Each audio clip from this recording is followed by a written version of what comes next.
Still trying to get this stuff to work right. Trying to get it to work. I think I figured it out though.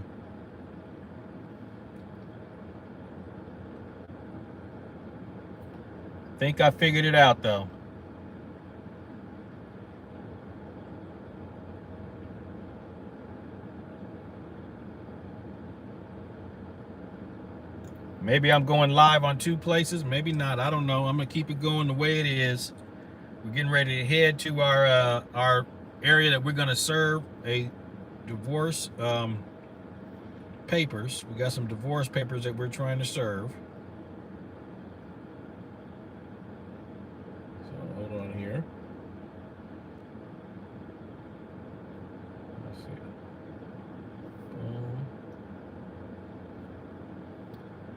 We got some divorce papers that we're trying to serve.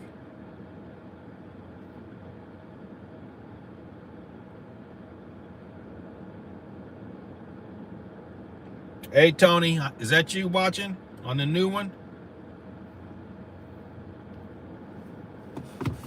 Is that you?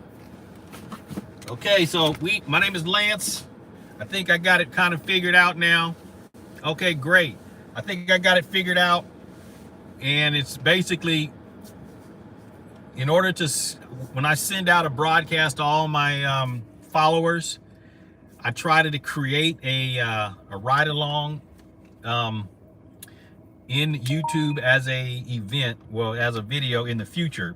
And I made the mistake of doing it on my computer versus doing it on my cell phone, because you can't open it up on your cell phone to live stream on that event. So that's why it basically it screwed up, because I had to use the data from my phone to get the computer to try to work, and it just was choppy and everything. So now, from now on, I know better. If I'm going to schedule a live stream later on, I need to do it from my phone. So thank you for everybody for watching and putting up with all these technical issues that I had. But we're going to get going now, because we want to get there before it gets dark. We got some divorce papers that we're going to go serve. So let me just put my computer down on the ground. I'm not even going to mess with it. Just leave it up. And then we got some divorce papers that we're going to go serve here in Sacramento. And if you just know, my name is Lance. I'm a California private investigator and process server. And I get paid to deliver legal papers. And so let me get my stuff situated. So we're going to go serve a what is a declaration, disclosure, a summons, a FL 1110, a petition for marriage and domestic partnership, family law cover sheet, certificate of grounds for assignment to a person here in Sacramento. And they called us yesterday to hire us to serve these documents. And so we're getting ready to go deliver documents. And it's about a 10-minute ride from the house.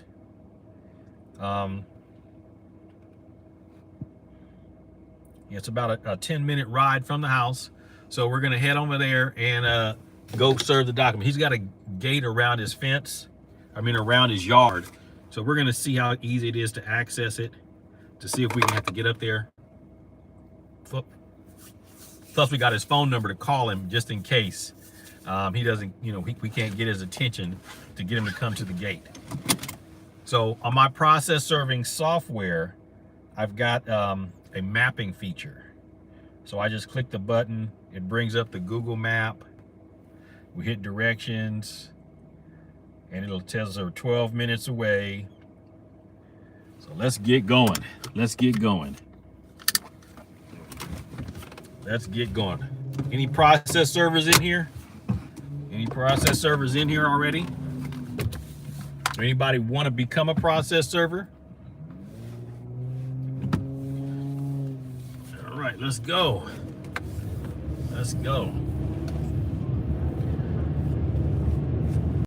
Take the next right onto Varnum Way, then turn right onto Van Owen Street. Now, divorce papers normally have to be personally served. Take the So next what that right is onto you Van Owen hand Street. it to the person that is named on the paperwork. So we'll go to the door, knock on the door, ask for that person specifically. In 800 feet, turn left onto Watt Avenue. And if they come to the door, we'll tell them that we're a process server and we've got some legal papers to give them. And then hopefully they'll stick their hand down and we'll accept it. If they identify themselves as the person Turn we're left asking onto Watt Avenue. but they just won't accept it, we'll just drop it at their feet. Now, let's just say that he's got a screen door and he opens the interior door but not the screen door. We won't drop it at his feet. We have to, I don't think that, me personally, I don't think that that's a good serve. I'd rather get you where I had, it's at your feet, not outside of a door, even though it's a screen door. And once we get there and we serve these documents, and we'll go to our process server software and then log in the date and time and location, the person that we served it to, into our process server software. And then what'll happen is the client will get an email letting them know that the documents were served. Letting them know that those documents were served. Because I know as a process server, before I started using the process server software, you'd have 5 or 6 cases and you serve one and you're going to the next one, and then and then you get 5 or 6 every day, and it's hard to keep track of who was served and what time, and you get clients calling you on the phone wanting to know what happened with their papers. Okay, run the red light. Glad I've stopped. Wanting to know if their papers were served or not. Continue on Watt Avenue for 2 miles. And then, so this process server software saves me a bunch of time, a bunch of effort, and a bunch of headache. Because what'll happen is the client will email me the documents with instructions, who's being served and where. And then I'll go in my process server software and I'll enter in the case information, the plaintiff, the defendant, case number, the party being served, the court address, the document titles that are being served, any special instructions. And then once I'm doing when I'm done, I've got to do the paperwork, the proof of service form. All the information is already pre-populates into the forms. It pre-populates into the forms. So like this morning, I got up early and I had 12, I think it was 12 proof of service forms that I had to fill out. It took me about 30 minutes to do about 12 of them. So that's one of the benefits of having a good process server software.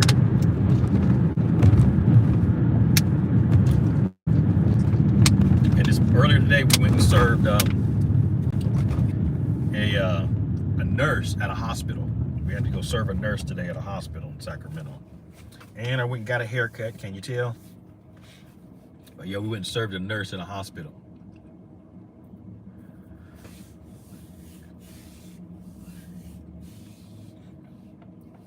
And so if if you're ever considering wanting to become a process server and you want to know, what a process server does, how to become a process server,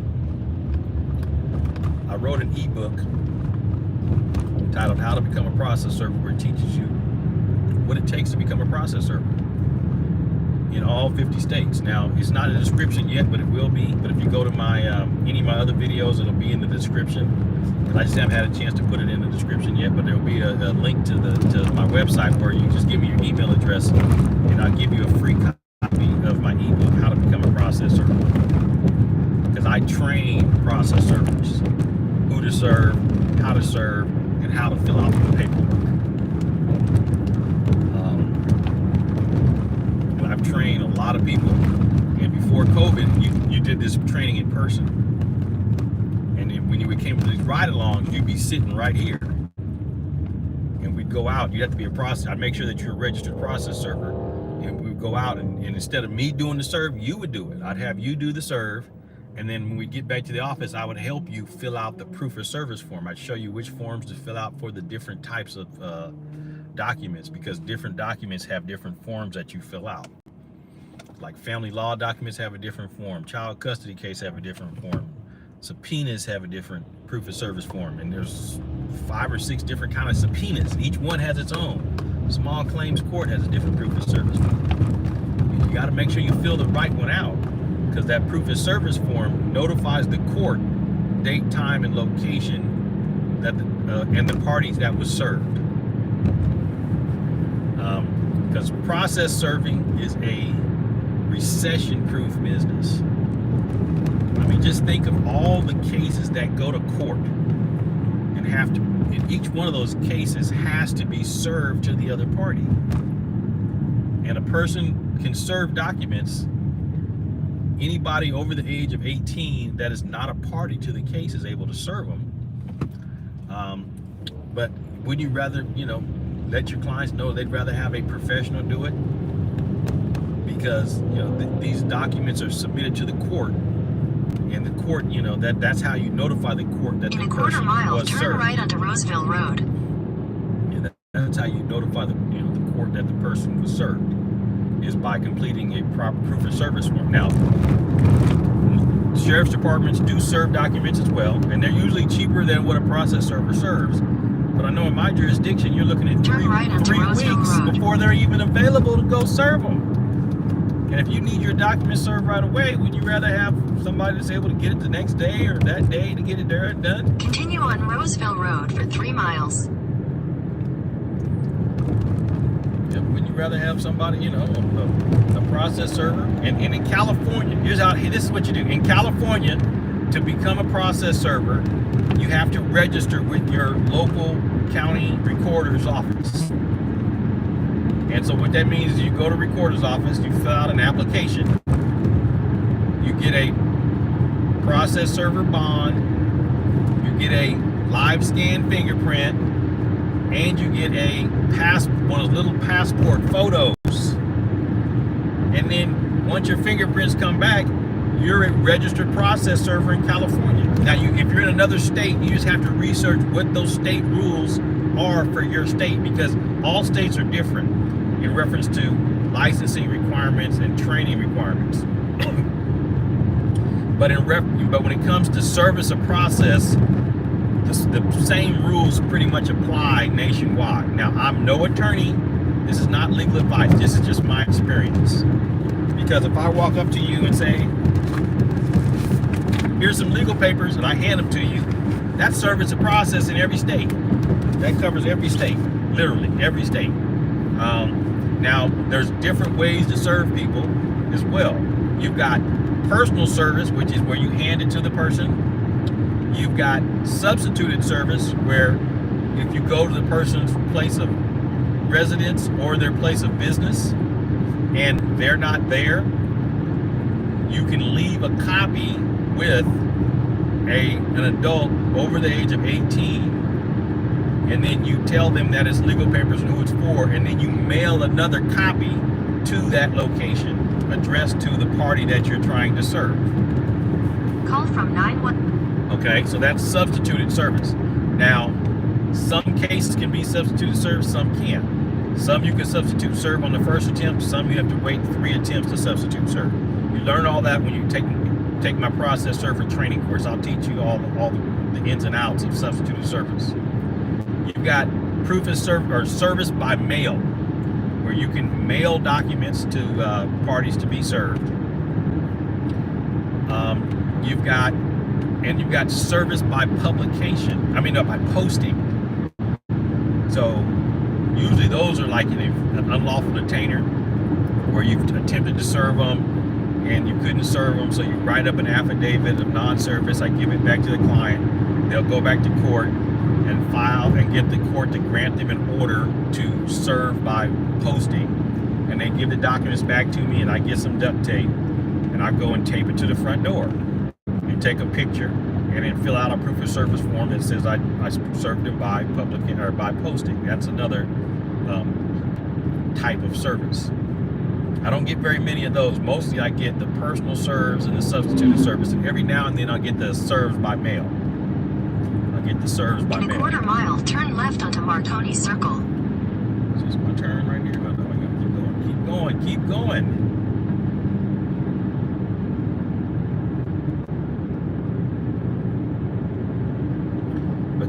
We're on our way to go serve a divorce papers. Gonna go serve Turn left some onto Marconi Circle. divorce papers.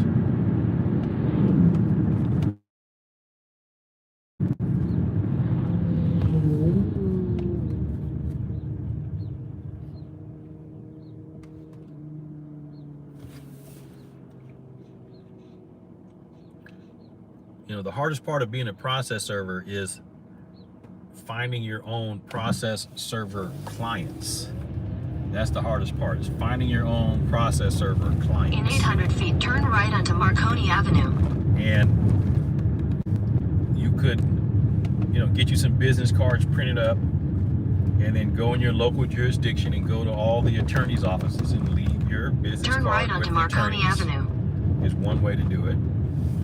You could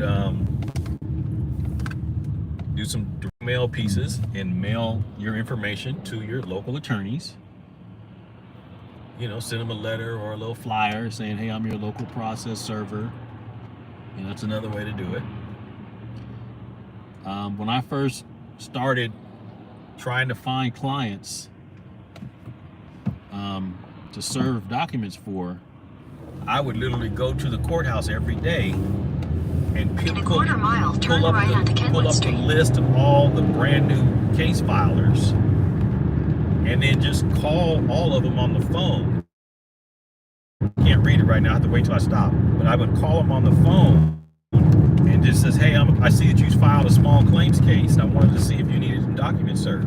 And I'd get 2 or 3 a day from doing that. Now, you know, I had to go to the court every day, pull the records, and call them on the phone. So a lot of, you know, want to know how to look up a case and things like that. And so I would, you know, I'd tell them, and I says, oh, if you need to serve somebody, here's my card. Now, I didn't do it blatantly out loud where the, you know, the clerk would hear me and get mad at me. I kind of did it on the under. But that was one of the ways I would get my clients. Okay, we're going to. Your destination is on the left. Let's see here, where is it? Where is it? I think we're here. I think we're here.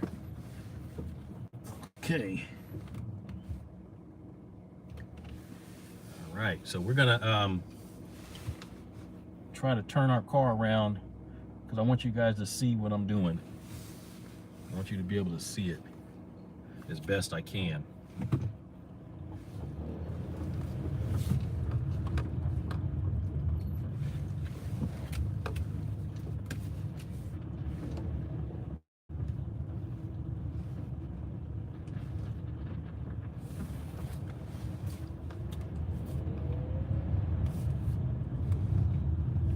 I think this is it.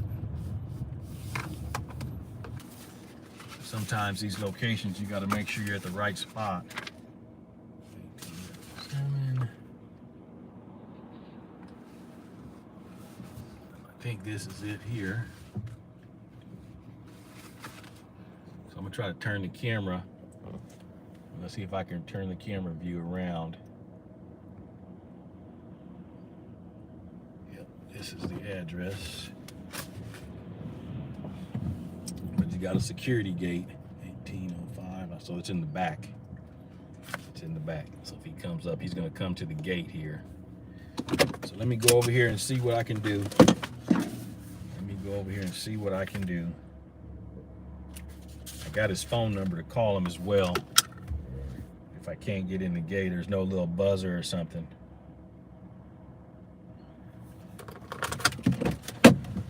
So we're serving these divorce papers.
right, nobody came to the door. I mean, nobody responded. I called and nobody responded. So I'm gonna send a text message to see if that works. See if I can get them to come out. Let's see here. We're gonna send a text. Yeah, this looks like there's multiple houses. The house that I need is actually behind this front house. That's where I need to be.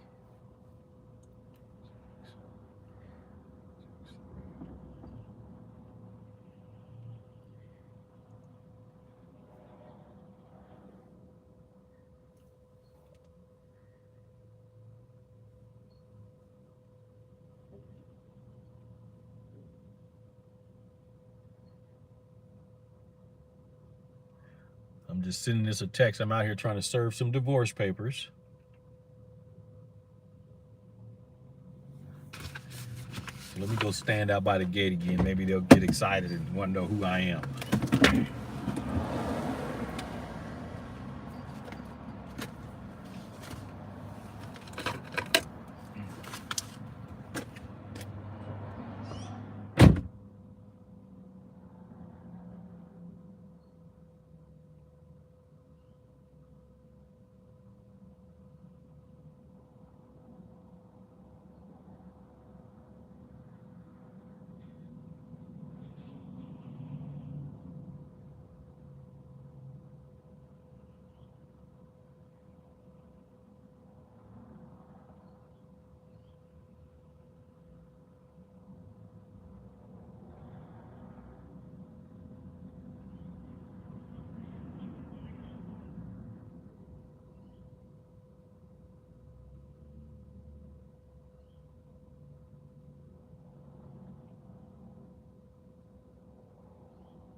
All right, no response to my text or the message I called. So we're just gonna sit here for a few minutes just to see if somebody comes out, because I only like to make one trip. One trip. Okay.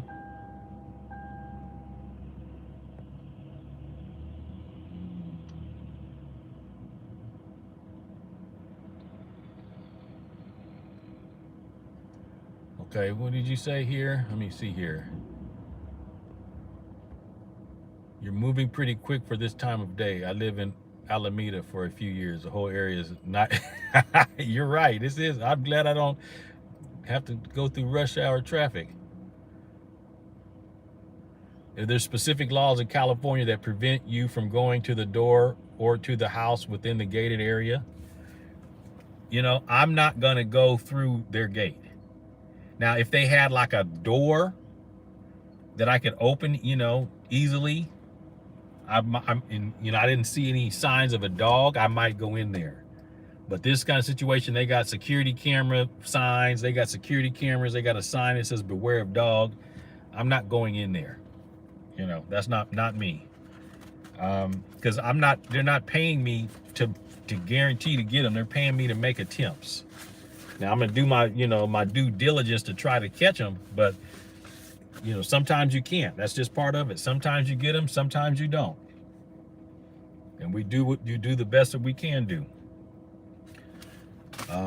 And so, you know, we'll come back again tomorrow to make another attempt to try to serve the documents.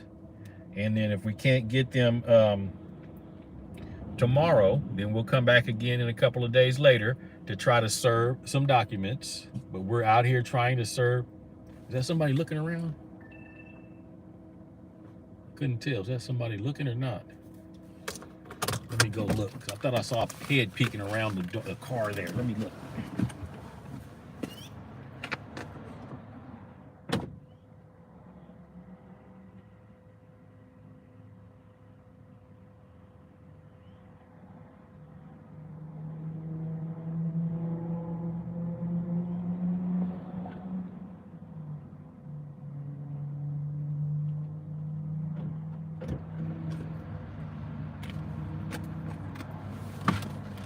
Nope.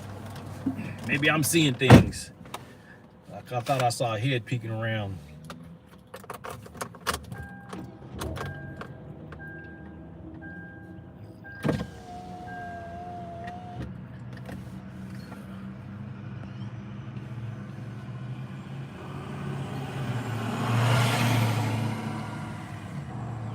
Now, in reference to gated communities, sometimes you'll go to a community that has a gate, and what I'll do is I'll wait until somebody's leaving and then pull in behind them, or somebody's coming in, and follow them in behind them to get access to the gated community.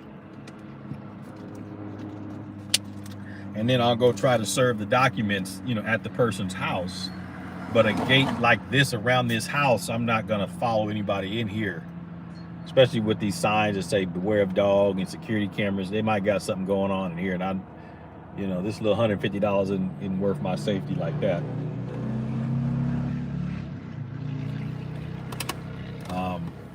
So we tried to call them.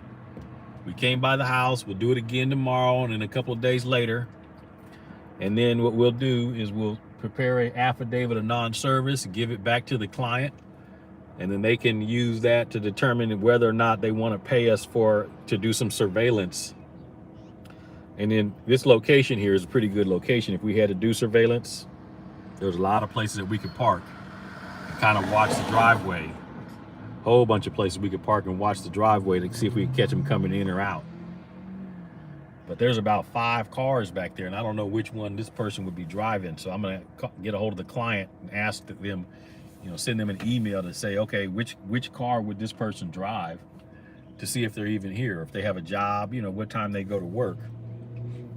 But I think she already told me that she doesn't know what time to be the best time to come and go, that he, you know, to catch him. But I'm looking at it. It looks like there's 2 addresses here. So this is probably you know, 2 houses. There's literally 2 houses on this lot here. And we'll just sit here for a few more minutes to see if maybe he'll come outside.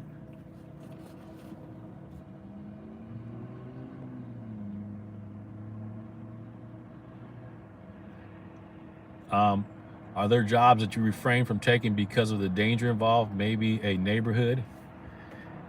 Not a neighborhood here. I wouldn't, you know, I haven't turned down any jobs with a neighborhood, no. And you really, like for me, like, you know, I'll get domestic violence cases, and they'll say that the person I'm serving is real scary and spooky, and, you know, and has guns and all this other stuff. You know, you just have to have, you know, common sense. You just have to have common sense and just, you know, be cautious. You know, I mean, you know, I was a police officer for over 10 years, and you know, I guess I got spidey sense to kind of know when the situation is going to go bad, or is a little more dangerous than I want it to be. But 99.99% of the time, the person is not really worried about what I'm doing. They're not really upset with me at all. They're more upset with the person that hired me than me. And so, you know, that's one of the benefits of is, you know, and plus I pass the blame on. It says, yeah, somebody must not be happy with you. I got some papers for you. And they'd be like, oh, I knew it was coming. You know, most of the time they know it's coming or something like that. So that helps, you know, diffuse situations.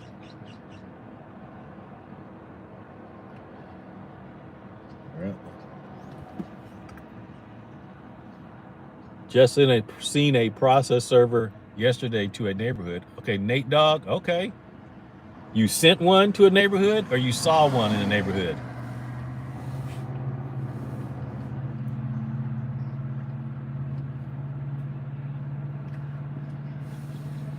Yeah, so we're here sitting out off of, what is this?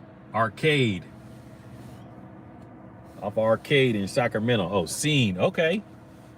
So one of your neighbors was getting served. One of your neighbors was getting served some papers. Okay.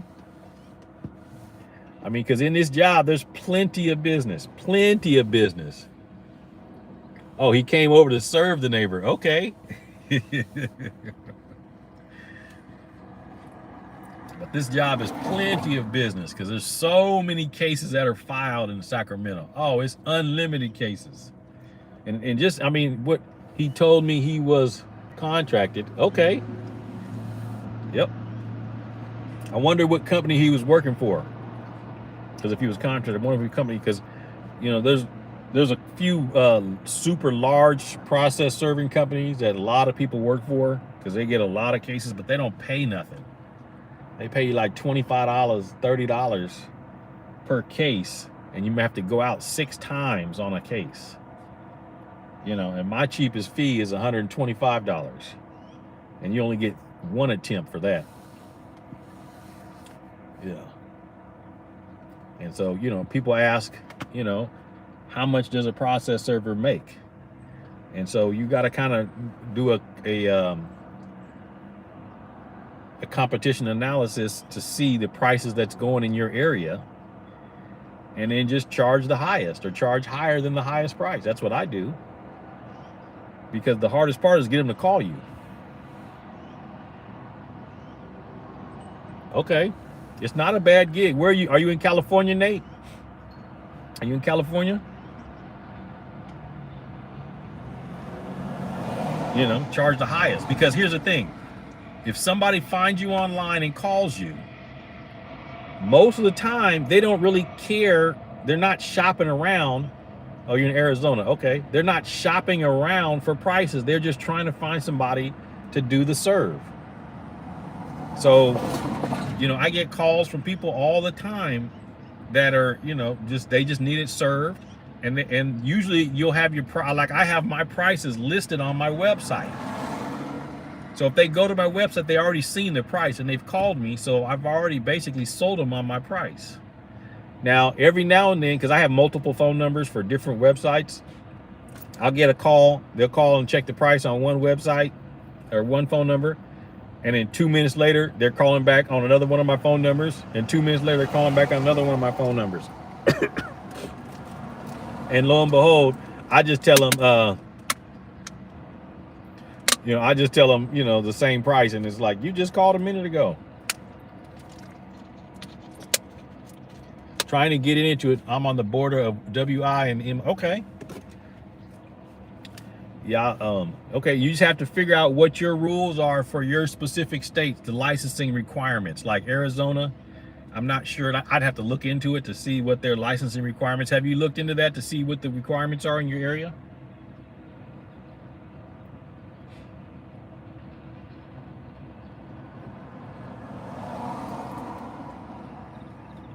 You know, because that's the key is what does it take to be a process server in your area, in your location? And then you just have to do it like in California. You don't need any in both. Okay, well, good. Got to get 10 hours of skill training in a year. Okay, well, I know, and a license. Okay, so there's probably companies out there that'll offer you that skills training online. I already probably that offers that as a service. Okay, and in Washington is $10 per year if you register. Okay. Yeah, in California, I think it's a 3-year It's either 2-year registration. I believe it's like, it costs you about $300 to $400 total in California to become a private investigator, I mean a process server.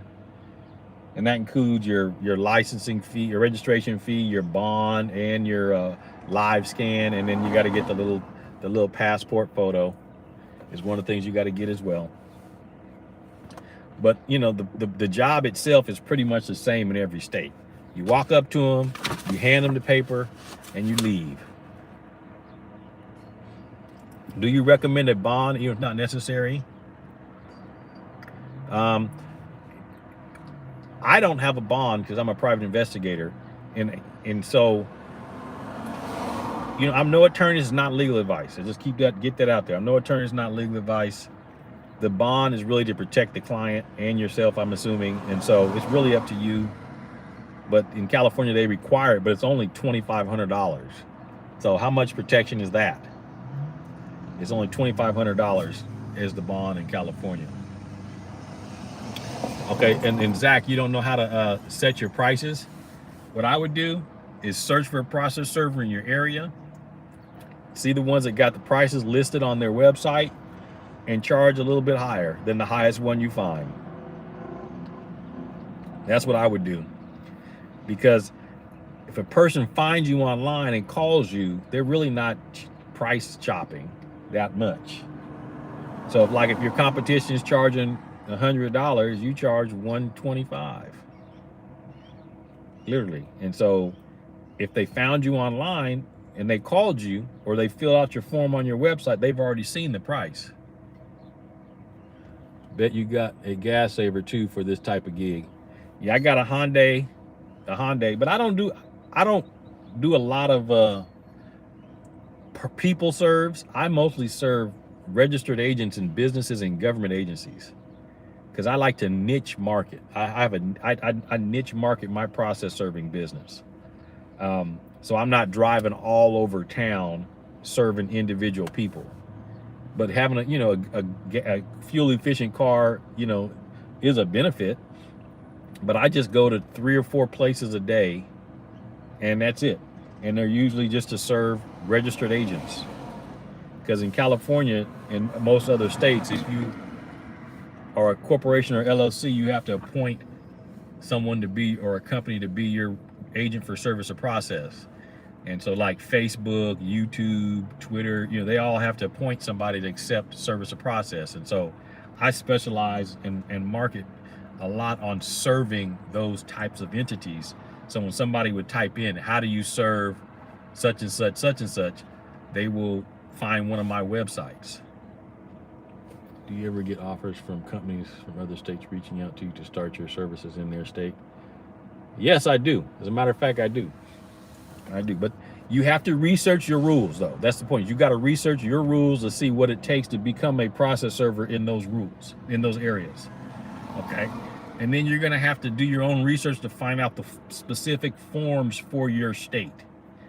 So that's going to, because if to get into the business, it's going to take a little effort on your part to get that information. So you may have to go to your courthouse and just get copies of all those forms that are used for common things like divorces, restraining orders, lawsuits, and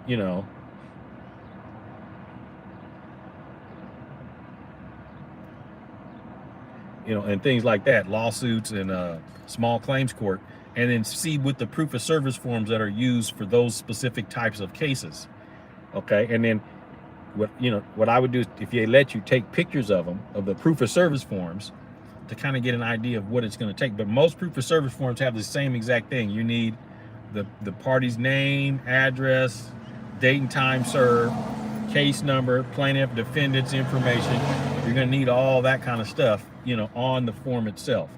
So that's all basic information through all the different states. Okay, what was another comment? I've been looking for a process server course. I found one in Texas because it's required there, but I see you offer one. It's pretty comprehensive, detailed. Is it generic enough to cover Washington law requirements? Really want to do this. The theory is that service of process is basically the same in all 50 states. Now, when it comes to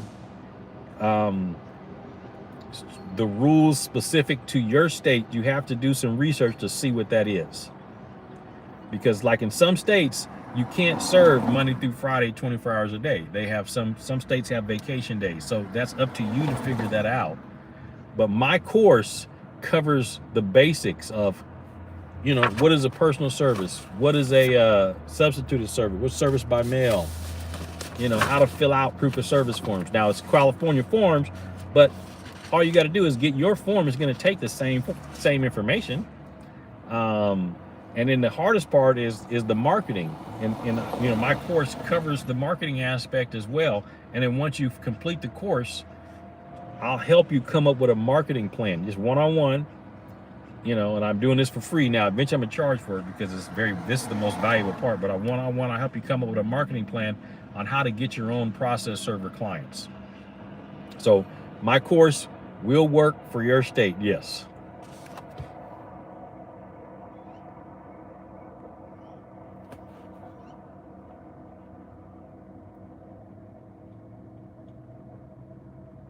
Okay, you were speaking to another process server and he was telling you that this business was booming so well that he has been offered to come to Florida.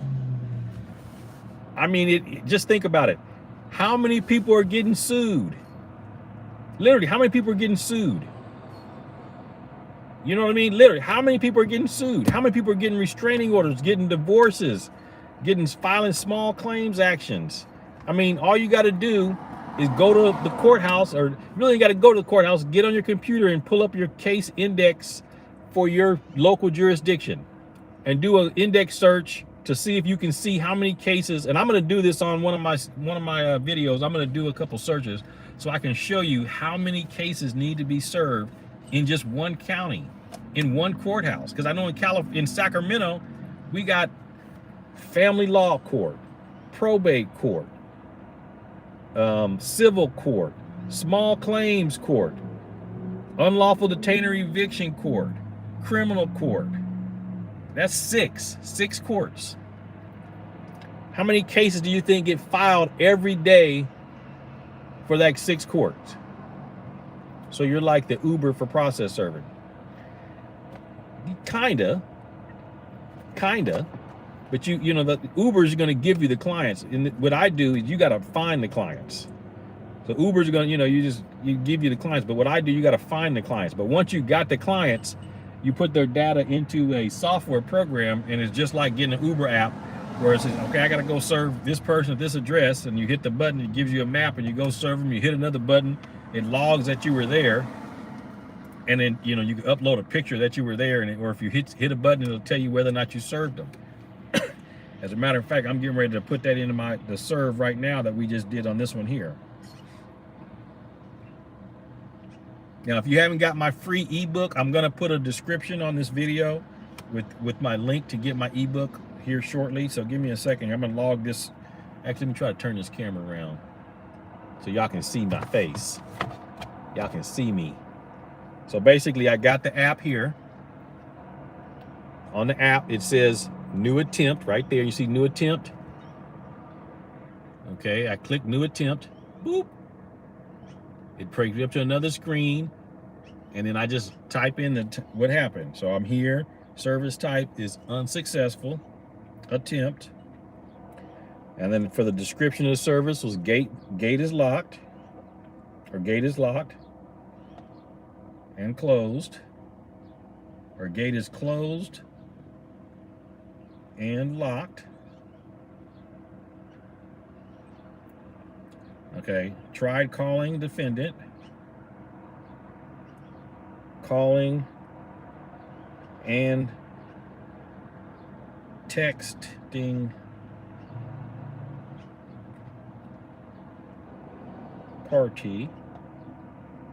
the party,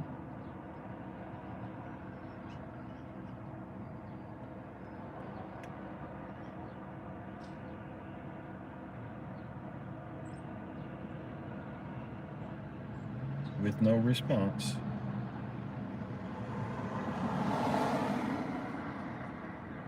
Gate is closed and locked. Tried calling and texting the party with no response.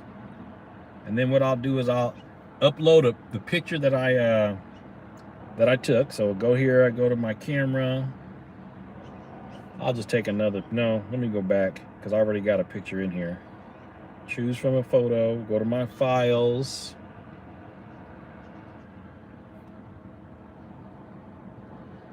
It uploads the picture. See the blue line, it's uploaded the picture. And then I hit save attempt. And now the complaint, the party that hired us gets an email that says, hey, they were there. They tried to do what they did and it was unsuccessful. That's it. So what's the comments here? Let's see here.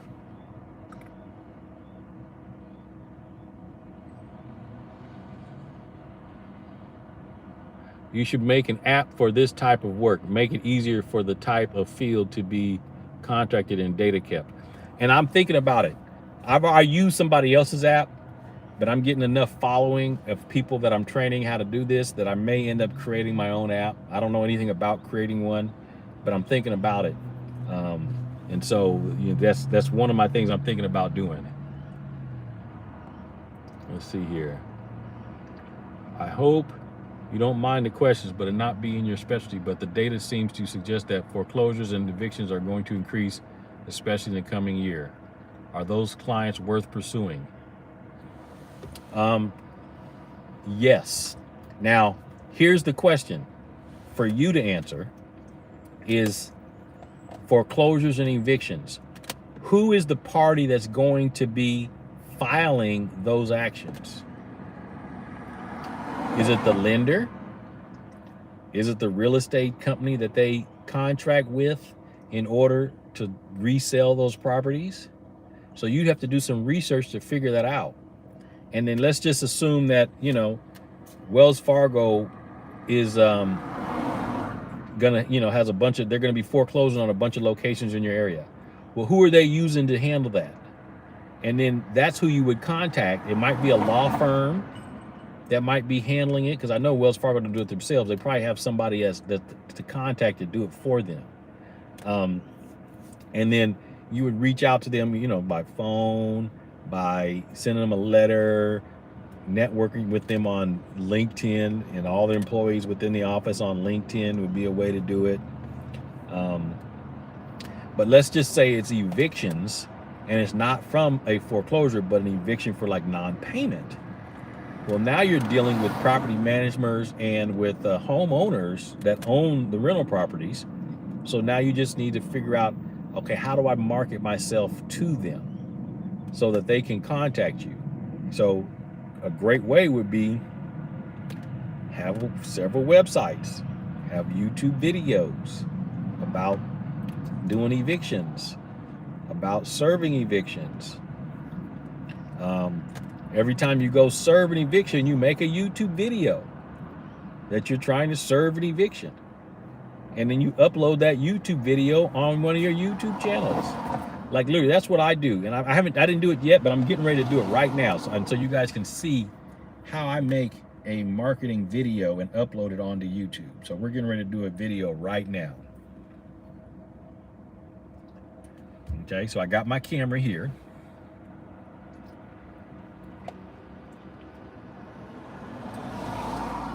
Do you need to serve divorce papers in Sacramento area? Well, my name is Lance, and I'm a California private investigator and a process server. And I'm out here right now in Sacramento off of, what is this? Arcade, trying to serve some divorce papers. So if you need to serve divorce papers, I can get it done for you. There'll be a link below this video where you click that link, you can go to my website and fill out the contact form, or you can call me on the phone to get your divorce papers served. Okay, that is a video that I just made. So now what I do with that is I just upload that into one of my YouTube channels. So we're gonna do that. Okay. So let's go to one of my YouTube channels. I got several, but we're just gonna pick one that's for process serving and private investigation. So we're gonna go to one of those channels. There's a Lance Casey. Okay. So like this is my channel for my private investigation process serving YouTube channel. So you just click the little X at the bottom. I click that X. It's upload video. I click the upload video. And it's going to take a minute before we can find it. So now I find that video, click that video. What I do with that is I just upload that into one of my YouTube channels. So we're going to do that. Now I don't know why I filmed that. Let's go back. I don't want to put that in there. Maybe I did it wrong. Yep, I did. No, I didn't. Here it is. Here it is. Do you need to serve divorce papers in Sacramento area? Well, my name is Lance, and I'm a California private investigator. So we go to next. You got to create a title. So the title is going to be we serve divorce papers in Sacramento County. So you see the description, the title, and then in the description we're gonna put something else here.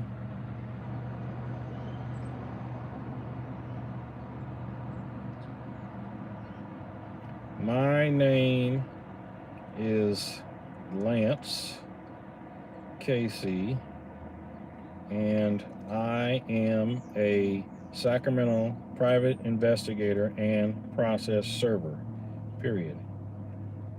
I was hired today to serve divorce papers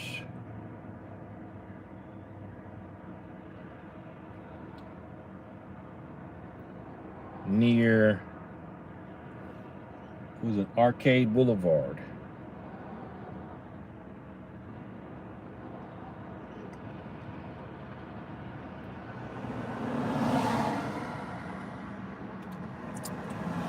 Do you need divorce papers served? With a question mark. Visit my website to order service of process. See that? Now I'm going to put a link to my website. So I go to my website, and the way I get to my website is I go to Google, type in my name. It brings up my Google My Business listing. You got to have that. That's a given. You're going to need a Google My Business listing. I go to website on the Google My Business listing. And then I go to the process server order page. Let's see here, where is it?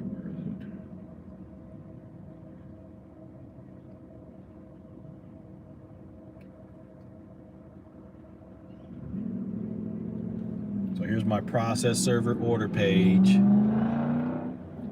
And then I click to copy the link. And then I go back to the YouTube video. I'll paste in the link. I just paste it in the link in the description. And then I go back and it's public. And then I go to next, click the next button up at the top. I put no, it's not for kids. Upload video. Now I just uploaded a YouTube marketing video for my business. And it has a link to my website. And it talks about serving divorce papers in Sacramento. That quick and easy. Now you could do that for serving your evictions in Sacramento. And you could even go and just show up at an area and just say, hey, I'm serving, even though you're not serving, just say, I'm getting ready to serve an eviction over here at this address, or not the address, but this neighborhood, and do it that way. So what's these? Let me look at some of these comments.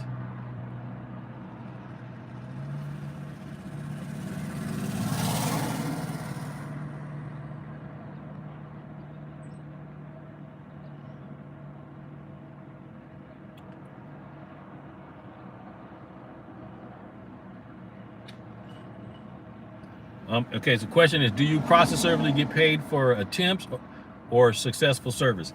They're paying me for the attempts. They're paying me for the attempts. There's no guarantee that I'll get it done. They're paying me for the attempts. Like this here, they're going to get 3 attempts to this address. And normally I don't sit out here this long, but I'm making this live stream and I don't want to drive and I can talk and do things. But they're paying for, the 3 attempts. Now, sometimes I have what's called a hard to serve, whereas the surveillance is involved. And so what I do is they have to pay me $500 or $600 to do surveillance, and that gets them 2 hours on 3 different days of me sitting outside waiting on them to come or go to try to serve them. But there's no guarantee that they'll get caught. It's just they're paying for the hard to serve surveillance. Let me see what's another question.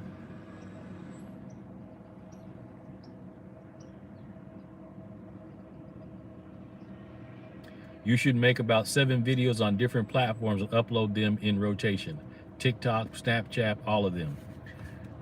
I pretty much do. Because I've got about 15 different YouTube channels. And so I'll take that video and alter it a little bit and upload it to all those channels. I'm not doing it to now because it's from my phone and it'll take too long.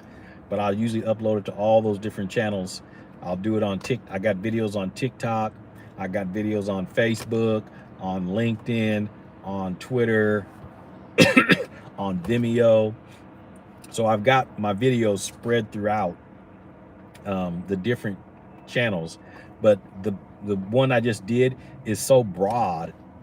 I like doing that for niches, like serving Wells Fargo Bank, and then spread that out around all those different channels. And then some of those will show up in the search engines.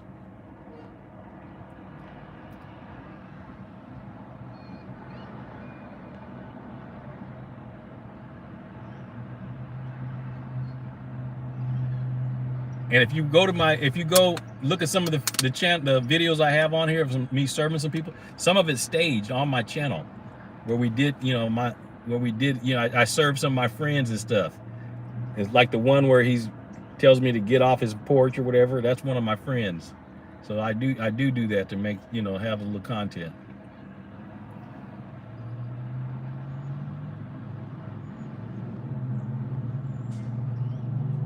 Outsourcing was taking advantage, but I found out it was a lifesaver in those. Okay.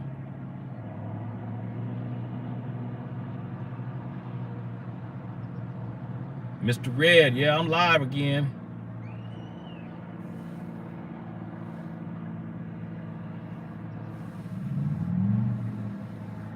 Okay, so you've built, I build my own websites. That's one of the things I do. I spend a lot of time, adding content and building my own websites. I haven't hired anybody else to do it. I've been doing it myself. I do WordPress. They're pretty simple. I mean, literally, they're simple. I just, as long as you have the content and the images, they're pretty simple, to build. And it's just a matter of how do you get them, how do you rank them? That's the key. And so that's why I go over things that are easy to rank. I have 5 serves due tomorrow. All are postings, easy money. Okay, that's good. How did you get those clients though? That's the key. How did you get those clients? Because you got 5 postings. How did you get them? Because whatever you did to get them, do that 10 times. No, there's no coupon codes for my courses this week. No, I ended up lowering the price way down to, was it $197? It's worth it because you get to work with me once you're done, help you set up your business the correct way, because setting it up from the beginning the right way so that it makes it easy for you can be found in Google, because you want to pick the right business name and get the right business set up so that you can be found. I mean, because I don't cold call anybody anymore. I don't send out letters anymore. Only thing I do is answer the phone and check my website for people filling out contact forms. If people contact me, I don't contact anybody. They contact me. The people contact me. Any other questions?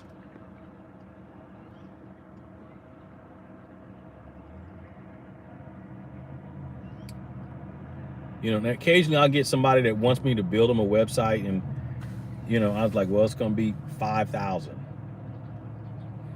because, you know, I don't really want to build a website for somebody else. I'd rather build my own. And you know, and I get, you know, so if you're on watching this video, make sure that you network with me on social media and join my Facebook groups, because I outsource a lot of work. I get a lot of work and I outsource it. Like I had one in was it Minnesota yesterday, and outsourced the job because I can't do it.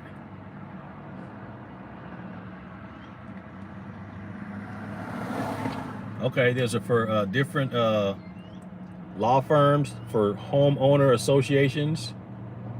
Okay, so that's great. So you find those law firms that handle homeowner associations, and you know, it might take a little effort by calling all the associations. Hey, who do you handle? Who handles your, you know, your what law firm do you use?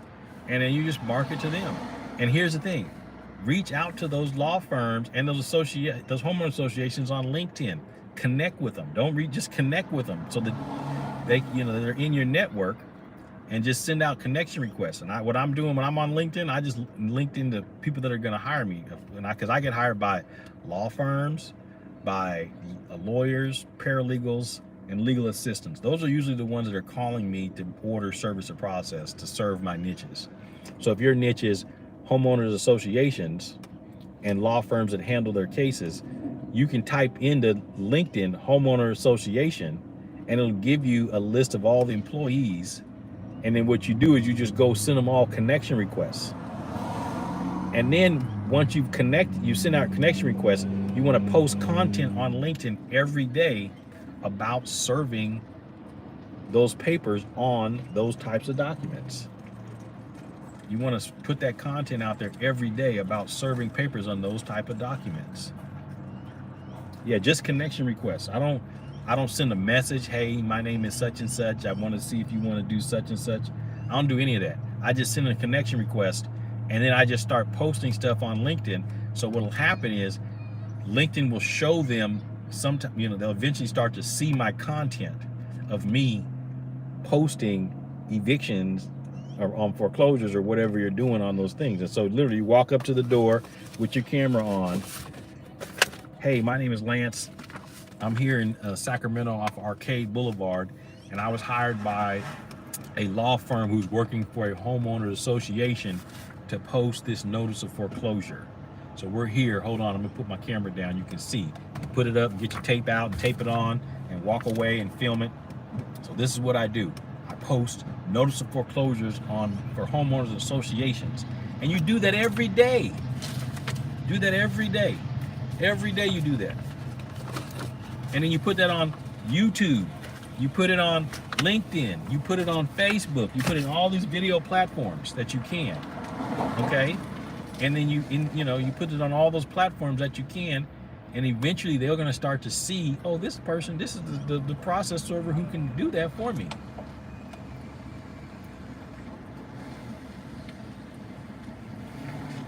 Okay, well, great, thanks for signing up. Yeah, thanks for signing up. Take that course, because literally there's enough business to go around. But that LinkedIn key, that's the key, is if you find a niche like that and you just market to that niche, because there's only going to be so many attorneys that do those kind of work, literally. And if you basically reach out to them on LinkedIn and connect, and you start posting stuff every day, and they're going to see it every day, and they'll be like, wait a minute, we need to get some documents posted. And guess what? This guy is doing it. I see him every day posting something. And what if you just went to a house that was yours or your buddy's, and you just took some papers just to get content and taped it on the door? Literally, just to get content so you start getting them in. Literally. You know, I mean, this is, you're not, you know, yeah, I'm out here serving this document or whatever, and you're just doing it to get content. But what I do, like, is I document my journey. I call it documenting my journey. So as I'm out serving, I'm making a video, and I'll upload that video into multiple platforms. And there's some software out there that you can use where you just enter it once and it'll post it to multiple places like Twitter, YouTube, Facebook, not YouTube, but we'll do YouTube, but it'll be Twitter, Facebook, LinkedIn, and Instagram. And you can post it to multiple platforms at once. It's called Hootsuite. And that's who I use to and you can schedule it as well. And you can schedule it as well. So if you want to, just make your posts all today, and it'll post once a day until it's done. You can schedule those posts, which is nice, because sometimes I just want to put out as much stuff as I can, because my goal is to put out 7 pieces of content a day. It's hard to do, but I want to put 7 pieces of content a day on multiple platforms. That's my goal. Not there yet, but 7 pieces of content a day. And then if people are seeing your stuff come up 7 times a day about serving evictions on specific locations, wouldn't that seem to be kind of good idea? Yeah, let's see here. So if you're new here, if you're new here, because I put this video up real quick, so I'm gonna when I get back to the office, I'm gonna put some links into my courses and how to get the ebook, and a few other things that are important, because I use one of the things I use is a email marketing software. So when somebody orders something from me through QuickBooks, it automatically puts their name and email into my email marketing software, and then they start getting emails from me because I like repeat clients. So they'll just repeat clients, and then I ask them for referrals. And so that's one of the things that there'll be a link to the software that I use, because it's awesome. It's literally awesome. Like, I'll be getting an email from somebody because the software is sending them an email and they're responding to it. I'm like, oh, okay, I guess I better answer them back, because they're responding to this automated software. And so it's kind of neat. And so then I'm interacting with them, and then I like to share stuff that I'm doing. Like, if you're in my email marketing, because you're here on here, you should be in my email marketing, you're probably going to see me fishing, because I like to fish, I like to hunt, I like to go outdoors and stuff like that. I plan on going turkey hunting, not tomorrow, but the next day. And so there'll be some videos of me out there, doing what I like to do, because I'm trying to build that relationship with everybody, so that they'll hire me, and they don't even care about the price. Because sometimes somebody will call and they says, I need a rush job today. Okay. And they got 5 of them. Okay. And I'm like, are they gonna pay it? And they do. And it's not even, they don't even care about the price, because they're paying extra, $100 extra for each one for a rush. I mean, I've had many times where I've made $1,200, $1,300 a day going to one location. Literally go to one location, taking 5, 6, 7 cases at a time to one place in a day. Takes all of 20 minutes to get there, 5 minutes to walk in and drop it off, 20 minutes to get home, and about another hour to fill out the paperwork. All in the day. So, and there's always cases. I mean, I've seen people walk into these registered agents, and this is what got me excited about these registered agents, because I would get one every now and then before I knew how to market to them. And I would, one every now and then, no big deal, And I seen these people walking in with stacks like this. Like this. And if you getting $125 a pop, how many cases is this? If it's not just one, how many cases is that? At $125 a pop, I was like, whoo. That's why I started researching these registered agents. Like, dang, they get served every day. That's all they do. So let me market towards them. And I built content online about serving just those locations. And so make sure you subscribe to my channel, because I'm going to be doing some videos of actual building, because I've got another niche that I'm going to build a website on. And so I'm going to go from start to finish, from buying the domain name to building the website, the whole get down, and how to get the website to rank, how to building the YouTube channel, putting content on everything. because that's another niche, just like a couple of the other ones that I go to. So make sure you subscribe to my channel. Subscribe to my channel. Whatever you do, you need to subscribe. Okay, what a registered agent is if you form a corporation or an LLC, you have to, now I'm no attorney, not legal advice, get that out the way. If you form a corporation or an LLC, you have to appoint somebody to accept service of process if somebody's suing or subpoenaing your corporation or your LLC. Now, there are companies that is their business. They're registered agents. They're a company that does that. So an example is Facebook. If you wanted to sue Facebook, because it gets served, I served them several times every week. If you wanted to sue Facebook, you have to serve their registered agent the documents. And that registered agent is a registered agent for thousands of other companies.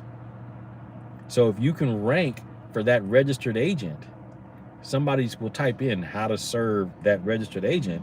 You want your information to pop up, and then people will call you. So I'm gonna do an example. We're gonna do a Google search. So we're gonna type in the registered agent that I serve all the time is CSC Lawyers, Incorporating Service. Okay. So we just did a Google search. Okay, you see this first website, the first choice right there? That's me. You see the second choice? That's me. The third choice is the actual company. So I beat them in the rankings. You see this is right here? The fourth choice. Do you see my name? It's probably backwards, but do you see my name right there? That's me. Do you see this fifth choice? That's me. Do you see the sixth choice? That's me. Do you see the seventh choice? Do you see my name in the URL? That's me. And then the next two are my competition. Okay? That's what I'm talking about by niche marketing for your process server business. Finding something that gets served a lot and then just putting websites and content out there so that people will find you and they'll hire you to serve those documents. That's niche marketing as a process server. That makes me a lot of money. And I'm not out here chasing people down. I can't read it. Do you use different entity names? When you're saying entity names, I use different domain names for different websites, but each one is targeting the same keywords. Does that make sense? But when I make content, I'll make content for different business names. Kind of. It's kind of different. So if you're creating a business and you're going to get a Google My Business listing, it's got to be a business. But what you just saw was not Google My Business listings. Those were just websites that showed up ranking. Okay, so like my Google My Business listing is Lance Casey & Associates. That's my business name. Now I've got other businesses that I've registered, like Process Server Sacramento County, you know, a few other ones that I've registered that have Google My Business listings. But what I just showed you was just the searching for that company in Google. My websites show up top of the page. That's what I mean by that. And so finding a niche. Yes, I do. I use multiple domain names. Yes. Yes, I do. But each one is targeting the same keywords. And each domain name has its own YouTube channel. So I'll have, like you know, if I make a video about serving Wells Fargo, I'll put a video serving Wells Fargo on all the different YouTube channels, and each one links to a different website. So yes, I have different multiple websites for, you know, but that's how I call it dominating the page. I push the company out the way, everybody out the way. I take over page one. And that's how I get so many calls for serving that company. I get people calling me every day thinking I'm that company. Literally thinking I'm that company. I'm like, no, we're not them. We serve them. And then they'll argue with me. Well, such and such said you're the person. No, we're not them. But do you need to serve them? I'll give you a link to my website. And so, any other questions? Because we're going to end this live stream now. We've been out here long enough. This guy's not showing up. And we're going to, get back to the office and then work on doing a few other little marketing things that we got to do. Because I spend 90% of my time marketing my business by websites and things like that. And if you took my course, I appreciate it. I want you to succeed, because this business, there's enough to go around. Make sure you follow me on social media, join my Facebook groups, subscribe to this YouTube channel. And if you got any questions, once this is done, you put them in the comments. And I might even make a video about it, because somebody yesterday asked me about LinkedIn marketing their process server business. So I'm actually going to do it live. Maybe not live, but I'm going to make a video of how to do it. Because that's powerful. LinkedIn is powerful because that's where you can find the people that hire you. Literally, attorneys, paralegals, legal assistants. So you type in California attorneys, get a list. Send them all connection requests. California paralegals, get a list. Send them all connection requests. And then you start posting content all the time about serving. And then I get messages through LinkedIn, people asking me about serving papers. And another thing I do too, this is a little trick. It's my last thing I'm gonna talk about, my last little thing. Whenever I get a customer, a client that hires me, I try to find them on LinkedIn and send them a connection request. So they're gonna start getting my email marketing from my email campaign, and they're getting a connection request from LinkedIn. So I'm always in their face. And that's why I get a lot of repeat business. But hey, have a good day. Thank you for watching my live stream. Let's get this money.